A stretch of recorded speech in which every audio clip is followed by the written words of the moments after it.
धुळे जिल्हा, जळगाव जिल्हा, मालेगाव तालुक्यातून तो गोरक्षक आलो होतो। आम्हाला एक गुप्त माहिती होती की चोपडा केजनमध्ये 100+ गोवंश कत्तलीच्या उद्देशाने बकरी ईदला कुर्बानीसाठी बांधलेले। तर आम्ही लागलीच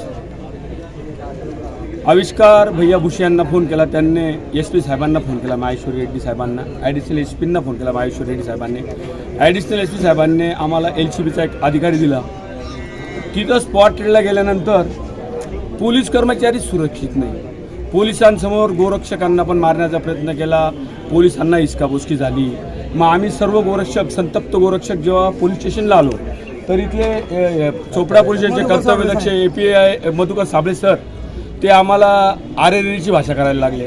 पुरा परिसरात आज सकाळी काही गोवंश शेतात जात असताना त्यांनी अडवलं होतं आणि त्यांनी सांगितलं की हे कत्तलीसाठी आणलेलं गोवंश आहे। तर त्याची